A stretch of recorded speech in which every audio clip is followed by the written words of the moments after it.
नमस्कार, वेलकम, बहुत स्वागत है आपका। आज के अंक में हम जानेंगे बाथरूम से जुड़े हुए ऐसे 10 नियम।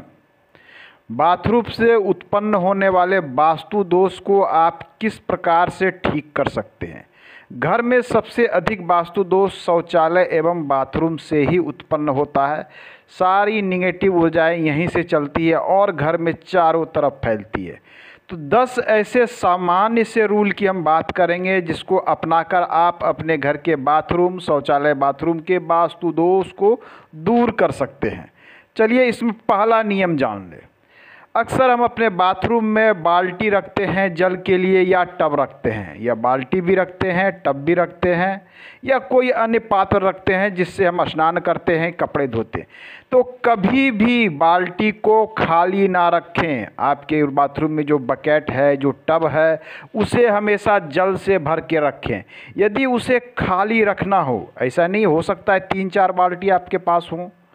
यदि खाली रखने की आवश्यकता है तो उसे सीधी अवस्था में ना रखें। खाली बाल्टी को हमेशा उलट कर रखनी चाहिए। ये बिल्कुल सामान्य सा रूल है, लेकिन ये भी एक वास्तु दोष उत्पन्न करता है। इसे अवश्य आजमा दें। वास्तु का रूल कहता है कि यदि बाथरूम में आप नीले कलर का, जी हाँ, लाइट नीले कलर का बाल्टी और मग का प्रयोग करते हैं तो ये भी वास्तु के कारण उत्पन्न दोष को समाप्त करता है।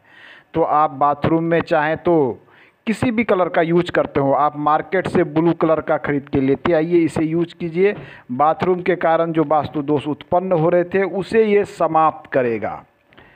तीसरा महत्वपूर्ण पॉइंट है, अक्सर लोग आज के समय में बड़े बड़े आईने लगा लेते हैं, बड़े बड़े दर्पण मिलता है, लोग बाथरूम में लगा लेते हैं।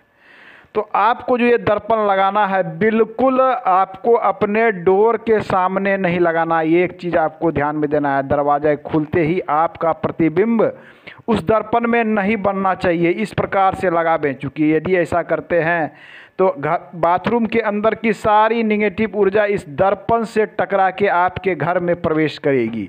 तो दर्पण को आपको डोर के सामने बिल्कुल नहीं लगाना है।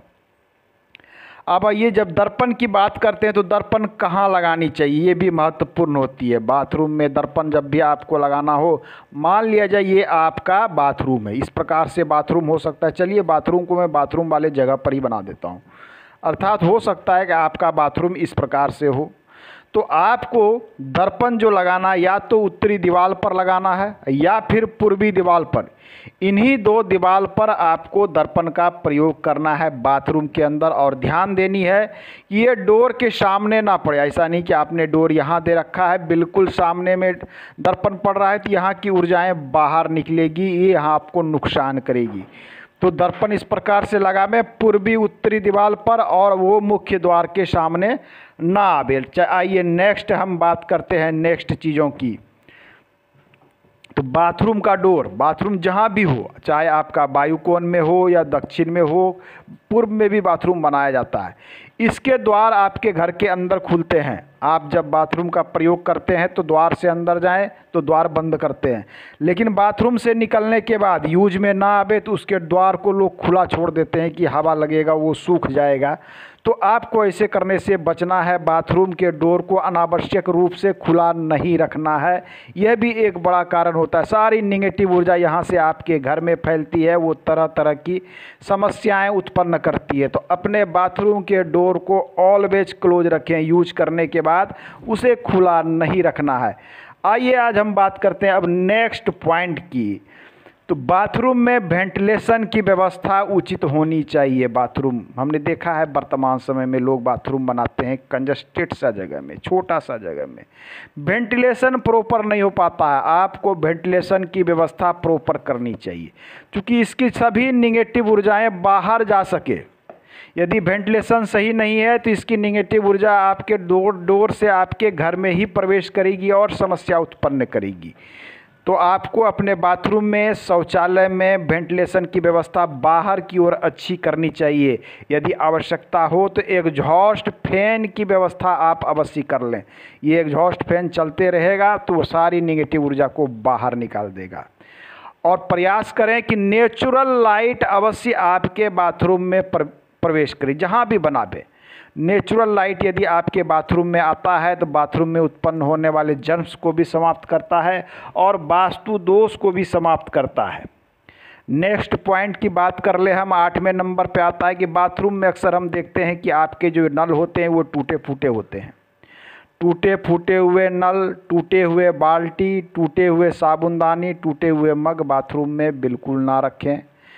नल से यदि जल चूता हो यह भी एक वास्तु दोष है, अनावश्यक खर्च को दिखलाता है। तो आपको अपने बाथरूम से टूटे हुए नल, टूटे हुए बाल्टी को तुरंत बदल देना है, इसे रहने नहीं देना है।